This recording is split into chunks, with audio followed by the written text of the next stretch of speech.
Thank you. So welcome everybody. I'd like to call the meeting to order. It is now 9 o'clock on the dot. Amber, will you please take attendance? Sure, thanks, Sally. Okay, Adrian Cochran. Present. Thank you. Daryl Jasinski. Present. I do not see Alex has joined us. Mike Soltis. Present. Okay, I don't see John has joined us yet. And Holly Williams. Present. Okay, great. We do have a quorum. Thank you. Thank you. I would like to welcome and thank any members of the public for joining us today. And we're now going to ask the committee for a review of the April 22nd, 2022 minutes and call to approve.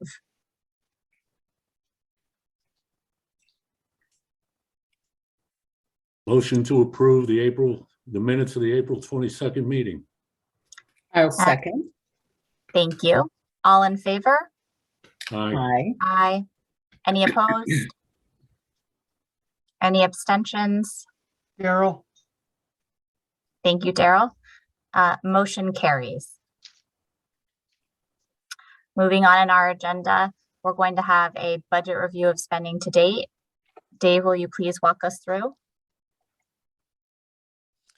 Will do. Thank you, Holly. Good morning, everybody. Thank you for joining us today.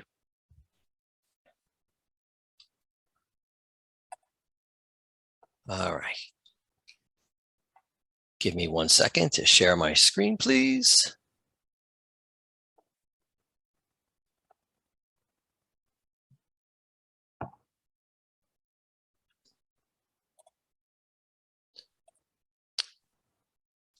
We can see your screen, Dave. Thank you for the confirmation, Amber. Appreciate it. Okay, good morning, everybody. We're going to go over the results for the month of April 2022. For the month of April, our spending from operations and bond funds was almost $1.1 million. Ahead of it's a new quarter, so we are ahead of budget for the quarter so far. Significant expenditures for the month of April consisted of $445,000 of salaries and related expenses, $314,000 for our part of the appeals administration system work being done with DOL, $160,000 for our outreach efforts, and $125,000 for the call center. I'm sorry, for the contact center.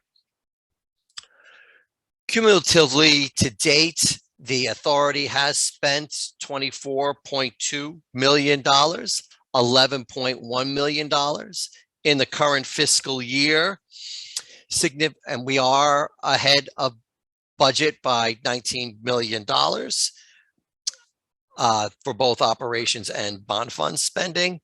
Significant expenditures for the authority continue to be money spent on the employee contribution system, which was $8.4 million, salaries and related expenses of $6 million, money spent on the claims and benefits system of $2.4 million, our support teams of $2.3 million, post-production support of $2.2 million, and our outreach efforts to date have been $1 million. Those expenses make up 93% of the $24.2 million we have spent thus far. In terms of bond funds, we have $12.2 million allocated, but just yesterday there was a bond commission meeting and the commission approved another $3.8 million for the authority to use. So once that is finalized and signed and officially allocated to us, we'll update the schedule. Those additional funds will be used for things like the building of fund recovery systems, claim data integration and security, a website redesign and replatforming, and also a claims audit tool. As far as how much we've spent so far, we spent almost $11 million. as I mentioned, let's try that again, $8.4 million on the employee contribution system, $2.4 million for the benefit system, and $99,000 for chatbot. We do have another $207,000 earmarked for future expenses. So we have about $1 million left for the authority to spend. Moving on to contribution activity. April was a big month for us, as that was when all the quarterly contributions were ultimately due to the authority. And we got $120 million this month. That was a record month for us. Also spent $19.3 million in benefits, and the usual $1.9 million for administration expense, $319,000 for the seed repayment. And this quarter, we paid the administration fee to the authority at the usual amount, which is what we budgeted for, of $4.2 million. The fund balance as of the end of April is almost $411.5 million. So cumulatively to date, that puts us at $516.4 million of contributions, $75 million of benefit payments. That includes the $20 million deposit we made back in December. So $55 million of that was actual benefit payments going out to recipients, and $7.6 million for admin expenses, 19.4 for the admin fee, and $3.2 million for the seed repayment. We are ahead of our budget of $11.3 million by over $400 million. So that is a positive variance. Just to give you some updates on some of the numbers since then, as of May 25th, our contributions bumped up a little higher by $1.5 million to $518 million. And our benefit payments have increased another $20 million. So the actual benefit payments we've made to recipients is about $75.5 million. Moving on to where we think we'll be at the end of the year for our operating budget, which was originally at $15.1 million. We believe we're going to come in at $12.2 million, still ahead of budget by $2.9 million. The major factors for that include to be lower than expected spending for grievance adjudication, salaries and benefits, temp expense, and also benefit and claims maintenance, which is why the positive variance is even more positive this month than it was last month, because we determined that we wouldn't be paying any additional maintenance expense that we had budgeted over a year ago. So we lowered that down. As far as where we expect to be for contributions, we expect the fund to be at $359 million by the end of the year. The major change from the last time was for claims benefit payments. We have lowered that estimate down to $125.5 million. It was originally around the neighborhood of $250 million per the actuarial estimate. But the way the numbers are looking now, and with just a little more than a month to go, we saw that there was no way we were going to reach that number in about a month's time. So we lowered that down based on our actual run rate, keeping it conservative. As we see, the number has ramped up a little bit recently.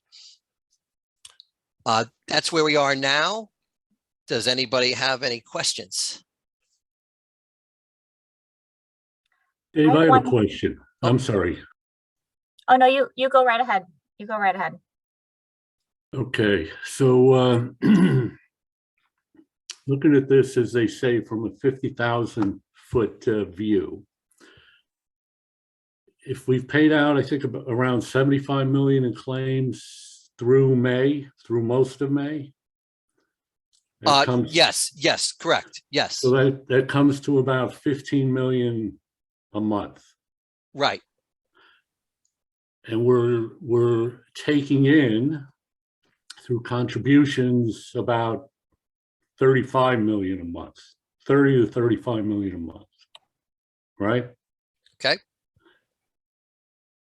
At some point later in the year, we have to make a recommendation about the employee contribution, whether to leave it at 0.5%, whether to reduce it somewhat. And so I'm kind of looking into the crystal ball. I understand we only have 5 months of claims, and as more people get to know about this, the claims may ramp up. But do you know, when do we have to make that assessment of whether to keep the contribution at 0.5% or reduce it for next year? I believe, and Erin can correct me if I'm wrong on this, but I believe it's November that we have to make the recommendation. So if the trajectory we're on now, the same level of contributions, the same level of claims, that would suggest that we might look at reducing the contribution. I just want to make sure I'm not missing anything in that calculation. So can I jump in on that? We would not recommend, and our advisors would tell us not to recommend making any changes this year, because we would have less than a full year of claims data, and because in every other program, they have seen increases year over year in take-up rate as more people become aware of the entitlement. So I think, prudence would dictate that we get a couple of years under our belt before we make any recommendations about changing the contribution rate. The reserves that we are able to build in these first couple of years are certainly, not going to go to waste. They help keep the program on a strong financial footing and help us sort of adjust to any variations. So I would be very surprised if there's any recommendation to alter the contribution rate at this point, since we're just so new. In the future, it would be that discussion as we get our annuals in, and then make a determination late summer to bring it to the board and kind of with whatever background we have. And then you'd have that fall to make a determination about making changes. And then if there were ever any changes, they would not take effect until the following January. But I just think it's premature. And I agree with you that 5 months or 8 months, 9 months by the time we get to November is not a sufficient time to make that kind of decision. But I want to make sure, so it sounds like we will be discussing this at perhaps our October committee meeting, just to affirm that we're not going to make any changes, right? Okay, thank you. You're welcome. Anything else, Mike? No, that was it. Okay, I think somebody else, Daryl, did you have a Daryl. question? Yep.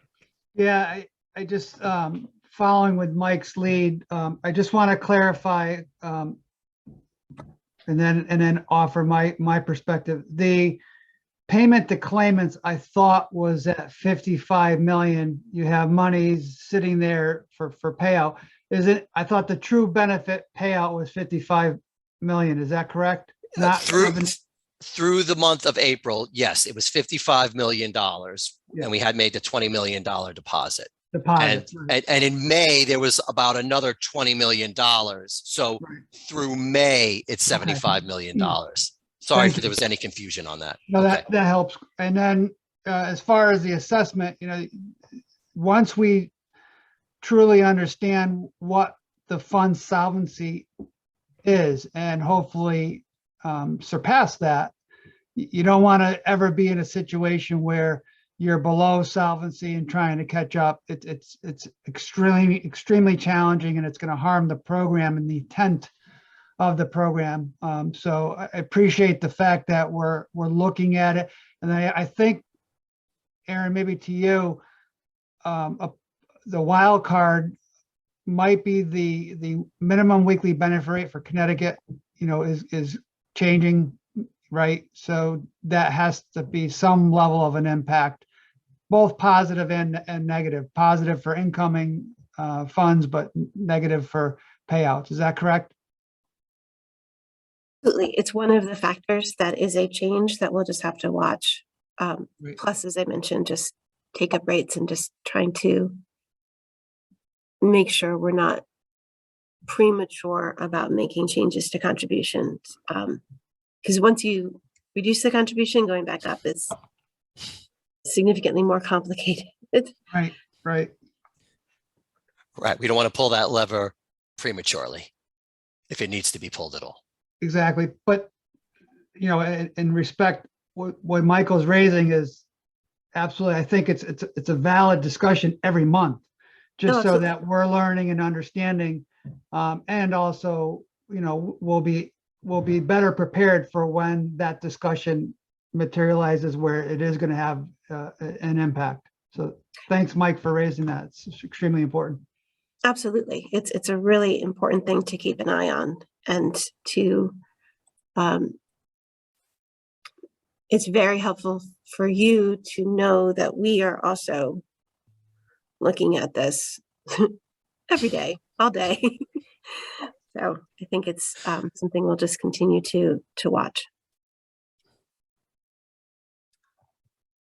I have two questions. If there's nobody else from the committee, I don't see another hand raised. My first question is, I just wanted to confirm, Dave, I thought you were kind of leading into that while our payments out are less than what was actuarially projected, you are starting to see, at least in the beginning part of May, it's starting to tick upward. Is that an accurate statement? Yeah, I mean, just this last week, it ticked up a little bit. So, and I know Mike before was like looking at an average, and I would say so in the month of January, the number was pretty low because it had just started, and even in February.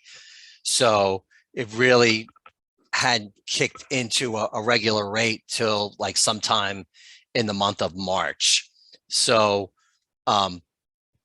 I caution just looking at the very beginning and taking an average of that and extrapolating it for the entire year, because the way the numbers are now, the monthly average to date wouldn't work. You'd have to look at the last few months, and that number has roughly been around $20-25 million a month, and probably will be that amount going forward based on what we're seeing now. Okay, thank you. You're welcome. And my other question, and there might not be a response to this, but is there an industry standard for reserve? Was there something? Is there a gold standard for how much you need to have in reserve given the size of your plan? There is. Good morning, everyone. There is not. We've asked this question many times ourselves of our actuaries, and there are states that have their own, or let's just say similar programs, not necessarily paid leave programs, that have their own standard. For some, it's 6 months. For some, it's a year. For some, it's 3 months. But there's no particular industry standard for reserves. And in some instances, it's not necessarily the number or the dollar amount that's being paid, but maybe the average rolling number of claims you think you're going to get and the average number of claims that payment that you would have for those particular claims. So if you've got, if your average claim is, I'll just use a really basic number, is $1,000, so you think you're going to get, 200 claims a month, then you should probably have on hand about 6 months worth of those claim payments in case the bottom falls out. But right now, and we've asked this question of AFLAC, our actuaries, other states, there isn't a specific, it seems unbelievable, but there isn't a specific industry standard because every plan is different, and that's really why. Right. Okay, that's helpful. Thank you very much for that context. I appreciate it. Are there any other questions from committee members? Don't see any other hands up. All right, so next, John, we're going to move on to our update on the claims administration. John, if you could please provide us with that update. Okay, I'm just going to share my screen here. Good morning, everyone. Good morning.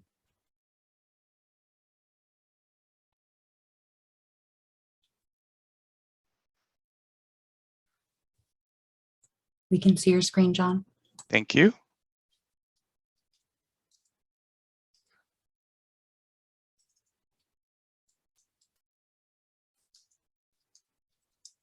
Okay.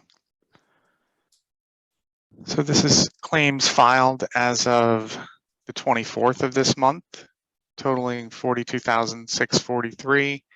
The May numbers through that date are 6,185. And the claims by reason, again, the employee's own illness or injury is by far the largest category here, and followed by pregnancy, childbirth, and bonding, and care of a family member. And then these other categories are substantially lower, although we have seen some increase in some of the numbers. I know there's been a push on the adoption and foster care side and doing some work with DCF and other outreach. So those numbers have increased on a percentage basis, certainly from where they were. So we're keeping an eye on that with regard to outreach efforts as well. And then by continuous, intermittent, and reduced schedule leaves, again, the continuous is by far the largest, and then followed by intermittent and reduced schedule. And on the demographic side, we have claims by age group here. You can see the largest age group is the 26 to 41, again, by a wide margin, followed by the 42 to 57 age group, and then the 58 to 76. And then male and female claims, you've got about twice as many female claims as you have male claims at this point as well. And then the town statistics are through the end of April. So these are the same ones that we saw at the last board meeting. We'll run those other numbers early next week for May.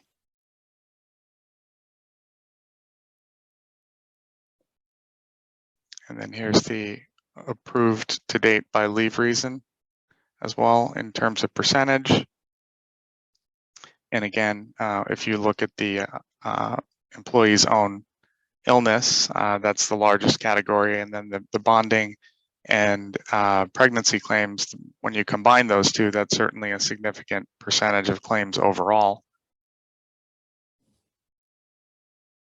And something we're actively looking to provide more outreach on that as well, and some updated information on the website to provide enhanced guidance for those folks to file claims.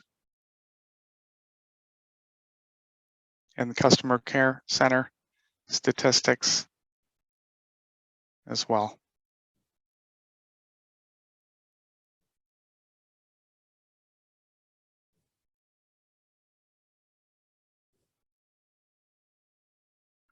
Okay, and that concludes the claims presentation. Are there any questions related to that this morning? John, I have a few questions. Sure. Hi, Mike. Good morning. So we've been talking about in prior meetings, this kind of bubble that was caused by the COVID claims in January. And Yes. that's been working its way through the system. Can you give us an update? Has that been fully resolved, or where are There we are in s- the process? There are still a handful of COVID claims that are pending adjudication at this point, and there has been a slight increase recently with the rates having gone up, but we're talking in the low hundreds rather than anything like what we experienced back in January and February. Aaron did send out some numbers that we produced with regard to the denial rates as well, as those COVID claims were certainly ticking up the denial rates overall. And in looking at the two different numbers there, when you looked at the fact that I want to say COVID claims currently were denied at a rate of about 85.5%. And that's simply because most of those claims either didn't produce any medical documentation, as they never went to the doctor and did not meet the definition of a serious health condition. So that was the reason for that with regard to that. In the past couple of weeks and moving forward into the next couple of weeks as well, there are significant efforts underway at AFLAC to reduce the pending claim numbers as well. I want to say that in the past week, there's been a reduction of those claims by about 700. So they are making a concerted effort to reduce those numbers significantly. So it sounds like we're still in the system, but making progress. Yes. Okay. On that last slide you had for the customer care, it's helpful information, but my question is, is this improving from month to month? Is it staying the same? Is it getting worse? Looking at that, monthly report doesn't really tell us the trend. That is true. Excuse me. I was going to say that is. I was just wondering if you could tell us what the trend is. So they've experienced a couple of issues with their phone systems going back over recent weeks. They have resolved some of that, and they're actually replacing their equipment at the end of this month. There's a full system upgrade. I know they had some difficulty with respect to that. The other piece of the puzzle there, Mike, as well, is of course, as they work those numbers of pending cases down, the demands on the customer care line should also be reduced. In addition to that, the daily meetings that we have for recommendations for process improvement and enhancement are having some effect in that they have modified some of their processes and systems. We're also made recommendations with regard to their computer system enhancements, which are underway as well. And as those things start to take root, I believe that their efficiency in processing those claims will increase as well, and the levels of customer care accordingly. Would it be possible at some point, and not necessarily monthly, maybe quarterly, to look at a trend line to see how they're doing? Sure, we could put together some numbers for you and take the information that we have and put it on a trend line for you. Thanks. So my last question is just an observation. This top 10 towns, it's a mystery to me why these smaller towns are in the top 10. And I wondered if anybody has any insight as to why that is. So just as a note, it is a per capita. So if you look at it straight population, obviously the biggest cities have the highest rate. But I think even on a per capita basis, we haven't kind of reached out to those towns to say, hey, how did you learn about us? But I think it's useful for us to see that our outreach efforts and our efforts to really make sure that all parts of the state have learned about us with our radio ads, with our newspaper, with our in-person events. Our outreach and engagement team makes a really concerted effort to not forget about any corner of the state. And so I think that that's the fact that we are getting claims from every town is actually a really positive sign that those outreach and engagement efforts are coming to fruition. And then, you know, people in small towns talk. So it's like, oh yeah, I did that. Okay, let me try too. That may be part of it. The coffee shops are still very useful places to learn about information. I just wanted to make sure I wasn't missing anything, because every time I see that list, it's the same towns, more or less. And it's, you know, I just scratch my head trying to figure out why those are on there. But I'll keep watching. Yeah, I also we're think- definitely, as Jess tells us in the monthly board meetings, we really do try to pay attention to who's clicking and make sure we don't have any deserts. So that's the only, hopefully hopefully those efforts will continue to be useful. All right, thank you. I don't have any further questions. Okay, thanks, Mike. Don't see, Holly, do you mind if I just add one more item with respect to the question that the statistics question that Mike asked earlier? of course not, of course not. Okay, great. So, Mike, our contract with AFLAC has certain milestones that they need to meet in terms of service standards and the amount of time it takes to answer calls and turn things around.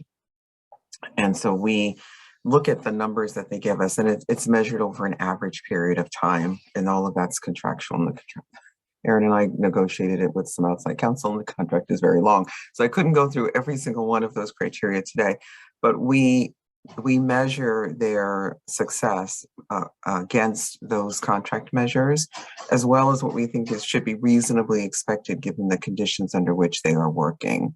So if, for example, if the summer comes and they've got a percentage of their staff that is away, as most staff are in the summer, we know that we're going to expect a certain fluctuation in some of those numbers. And that's why it's an average over a period of a year. So, but if we see significant fluctuations from what the standard number should be. So let's just, I'm just going to pick a number out of the air. Let's say that we expect them to answer calls within 30 seconds, 80% of the time. We'll just choose it as a number. And you know, 1 month it's at 76, 1 month it's at 92. But if we persistently each week, I should say, because we get these statistics weekly, if we persistently see statistics where the number is 70, 67, 52, that's when, you know, we start saying, well, what is going on? And usually they're very proactive in telling us what's happening. And then we can work together to address whatever the concerns might be so that the numbers get closer to what our contractually agreed upon numbers should be.